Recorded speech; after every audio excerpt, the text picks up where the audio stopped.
Hello students, today we are moving towards Mendel's laws.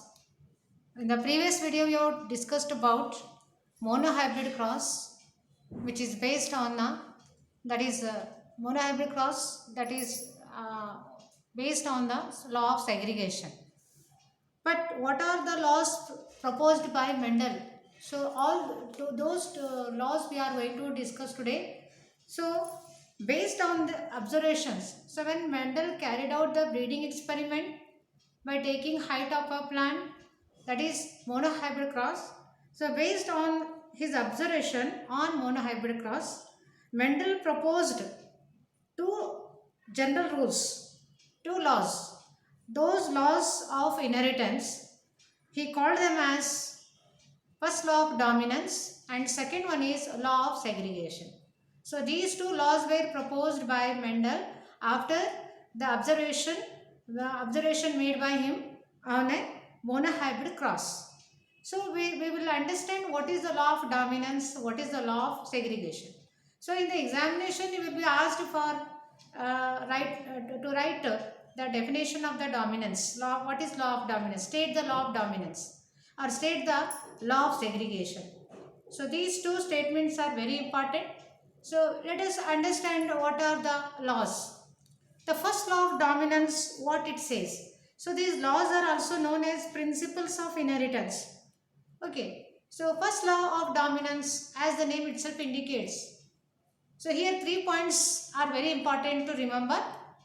According to the first law of dominance, here what happens? Always the characters are controlled by. So Mendel says that body characters are controlled by factors. Today we are calling these factors as a genes. Okay. So genes are the unit of heredity as we know. And those genes only controlling our body characters. So Mendel called those genes as a factors. So characters are controlled by factors. This is the first point in the law of dominance. This is very important. Always our body characters are controlled by factors.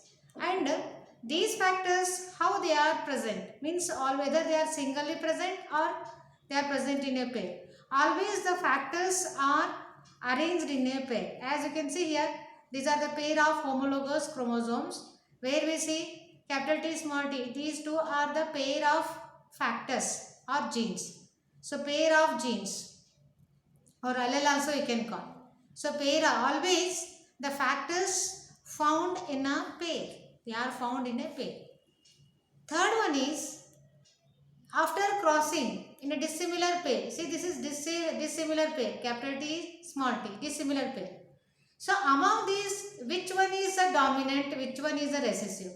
Here in the F1 hybrid cross we have seen after crossing pure tall plant with a pure dark plant, we got F1 generation capital T small t, in which capital T means tall. So tallness is a dominant over the recessive. So according to this third point, what it is saying, in a dissimilar pair, this is dissimilar pair.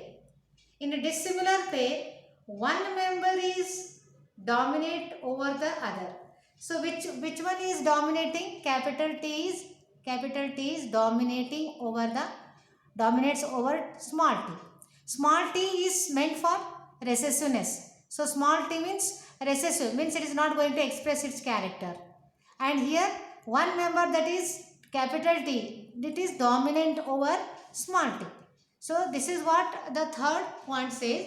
In a dissimilar pair, one member of the pair dominates the other. Capital T dominates the small t. So always which gene is going to express, that is dominate. Okay. So these are the three important points comes under law of dominance. So whenever the question is asked what is law of dominance, so law of dominance says that all these points you have to remember. So the character which that is the law of dominance says that in a progeny, if the characters are expressed and that character is called dominant character, or you have to remember these 3 points.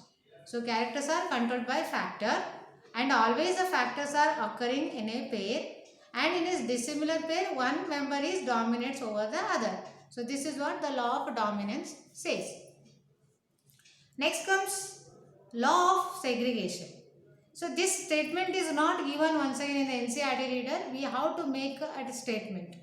So there is a long description in the law of segregation.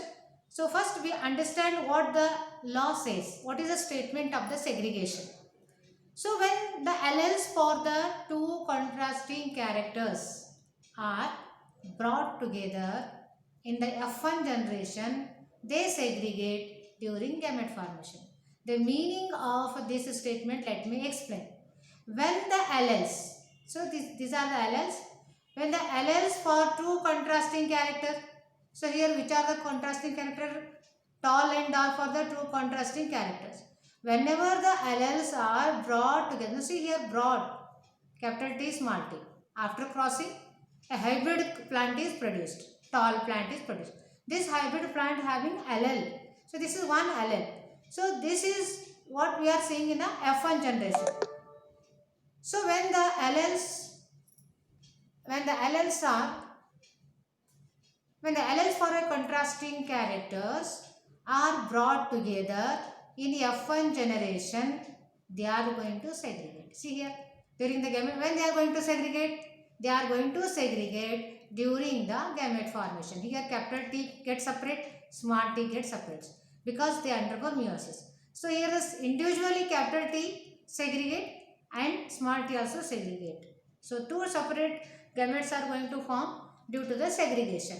So this is the meaning of a statement. So whenever the alleles are brought together in F1 generation, they segregate during the gamete formation. This is the law of segregation. So based on this law only, the Mendel's monohybrid cross is carried. And after understanding law of segregation, there is one more law.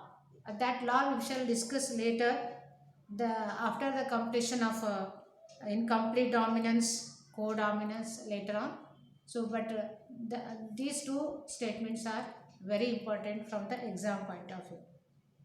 Okay, so this is about the Mendel's law, which are proposed based on the monohybrid cross. We will stop.